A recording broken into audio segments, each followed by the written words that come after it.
Yo, what is going on, guys? It's your boy Visa or Aaron, and today I'm just bringing you a video to show you my settings and what I think personally are the best settings on the game. We'll go through the graphic settings first. Obviously, I'm on full screen. That's a given. My refresh rate, obviously make sure it matches your monitor, and also make sure you do this through Nvidia. Make sure your monitor is set up to the refresh rate that it is supposed to be. Then make sure VSync is off. It is a must that you have VSync off. So then frame rate limit is custom 250. You can put that up to 300, whatever the max is. It really doesn't matter. Then you want your menus to be locked at 60 and minimize game at 30. Then going into the quality tab, I have mine like this, so I have everything pretty low. A lot of people do play it low as well to maximize the frame. I'm playing on medium, and while recording I'm still getting like on average around 160, I'd say, and sometimes I hit 200 while recording in OBS and on Nvidia. Here's my settings here. Pause the video, do what you want. I'll slowly go down. You can see what my settings are. It works really well and I get a high frame rate. I am using a 2070 Super, so obviously alter it to what you're using, but overall it's a pretty standard thing. If you've got, like, I don't know, a lower graphics card like a 1650 or something, then obviously lower that from medium to low. Then going into the gameplay, field of view 120 independent. It's just something I prefer. A lot of people do 110. That is quite a good field of view, but me personally maximize at 120.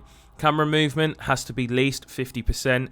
We can't be having that on 100%. That can cause motion sickness in some people. I don't suffer with it, but why would you want the camera to be shaken? Then coming down into the Nvidia Reflex low latency, put that on and boost. Make sure motion blur is off. It is a must, especially if you're going for montage clip. It's horrible for editors to use and it just looks bad. I do have a color customization on as well. So the traditional, I keep that on default. So my color on the map is always yellow, but then the team color, I make it a lighter blue.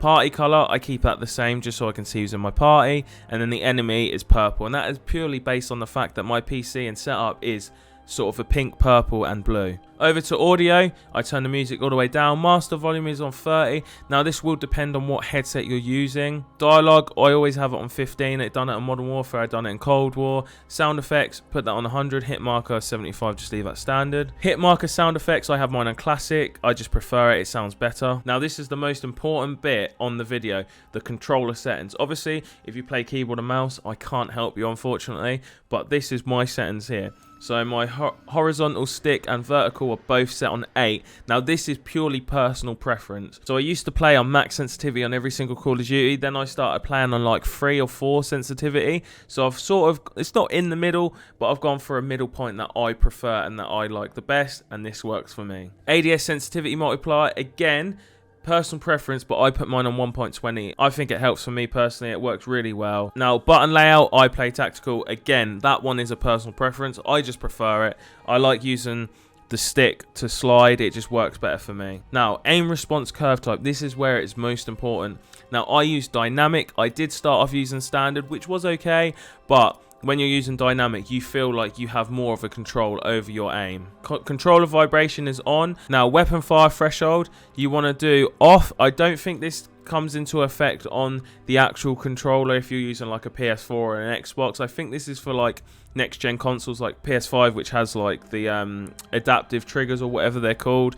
It might work, but I have mine off. I don't know when that got put back onto on, but yeah, play with that off. ADS sensitivity transition timing, instant, always. Now the rest of it is pretty standard apart from this bit here. When you get to the dead zone, what I do is on the left trigger, I put 3. So that means literally the slightest of touches on the left trigger, that's aiming in. Obviously you don't want to miss any chances of getting that quick scope in. You want to be in aiming early. Right trigger for shooting, obviously put that on 10. So you don't want it too low, but it works well. Then what we want on the left stick, minimum input. This does depend on your controller. If it's a quite new or well looked after controller, you can put it down. I wouldn't go any lower than 4.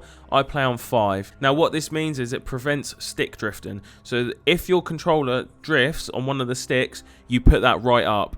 If it doesn't, put it as low as possible, but not too low because you don't want it to be stupid. Now on the left stick max and right stick max, you leave that at 99. Now over in the gameplay tab, target aim assist on. Weapon mount activation, keep that ADS and melee. Now automatic airborne mantle, I turn that off. Now automatic sprint, make sure you keep that off. You don't want that on. Slide behavior, I keep mine on tap rather than hold. It just works better. It's just easier and quicker. And then the rest here is pretty much standard. So yeah, I hope you have enjoyed this video, and I hope it's helped you out. It's the best settings that I personally think work. It's probably similar to a lot of YouTubers out there, so I just thought I'd give my take on it, and I hope you have a good day, and I'll catch you in the next one. Peace.